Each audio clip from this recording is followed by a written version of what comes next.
برستے ہیں یہ ساون کی طرح پیاسی زمینوں پر، برستے ہیں یہ ساون کی طرح پیاسی زمینوں پر، انہی کے فیض سے اجڑے چمن آباد ہوتے ہیں۔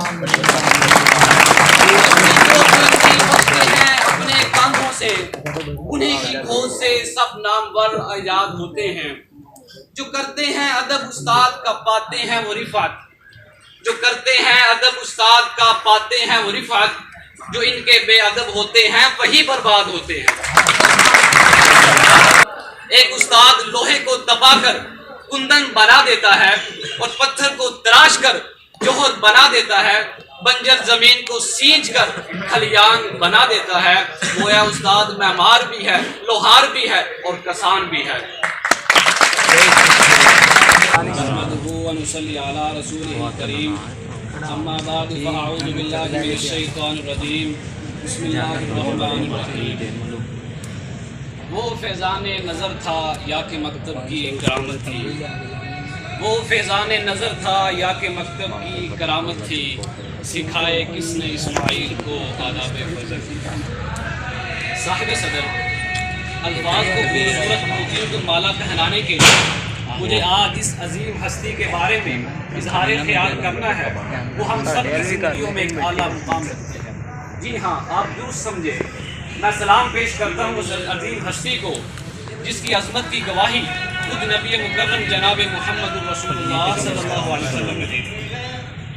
آپ نے فرمایا تھا انسان کے 3 باپ ہوتے ہیں، ایک اس کا والد ہے، ایک اس کا سسر ہے اور ایک اس کا استاد ہے۔ میں اس کو بھولوں نہ صرف کیسی باتیں کرتے ہو، صورت کو پھر صورت ہے وہ نام بھی پیارا لگتا ہے۔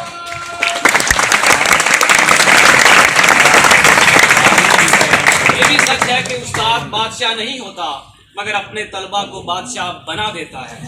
تیرے علم و محبت کی نہیں ہے انتہا کوئی، نہیں ہے تجھ سے بڑھ کر ساز فطرت میں نوا کوئی۔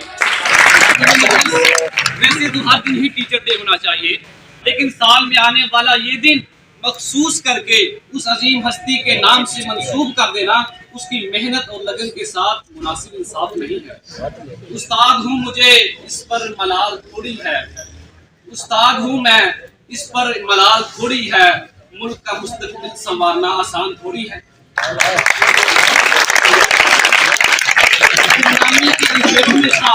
ایک پہچان بنا دیا، دنیا کے غم سے مجھے انہوں نے انجان بنا دیا، ان کی ایسی مہربانی ہوئی کہ استاد جی نے مجھے ایک اچھا انسان بنا دیا۔ اسلام میں استاد کا رتبہ والدین کے برابر قرار دیا گیا ہے، کیونکہ والدین کے بعد اگر کسی پر تربیت کی ذمہ داری عائد ہوتی ہے تو وہ معلم یعنی کہ استاد ہے۔ گویا استاد کی تعریف اگر ان الفاظ میں کی جائے تو بے جا نہ ہوگا۔ ایک استاد لوہے کو دبا کر کندن بنا دیتا ہے اور پتھر کو تراش کر جوہر بنا دیتا ہے، بنجر زمین کو سینچ کر کھلیان بنا دیتا ہے۔ گویا استاد معمار بھی ہے، لوہار بھی ہے اور کسان بھی ہے۔ اپنے استاد کی عزت کرو، کیونکہ اسی کے بدولت آج میں یہ عبارت پڑھنے کے قابل ہوں۔ دست شفقت اس کا مجھ پر رب صدا قائم رکھے، دست شفقت اس کا مجھ پر رب صدا قائم رکھے، اس کا لہجہ میرے انداز سخن سے ہو آیا۔ اگر کوئی طالب علم یہ سوچ لے کہ علم استاد سے نہیں بلکہ کتاب سے حاصل ہوتا ہے تو اسے ناکامی کی پہلی سیڑھی پر قدم رکھ دیا، کیونکہ برستے ہیں یہ ساون کی طرح پیاسی زمینوں پر، برستے ہیں یہ ساون کی طرح پیاسی زمینوں پر، انہی کے فیض سے اجڑے چمن آباد ہوتے ہیں۔ ہوتے ہیں اپنے کاندھوں سے، انہی کی کھوج سے سب نامور ایجاد ہوتے ہیں۔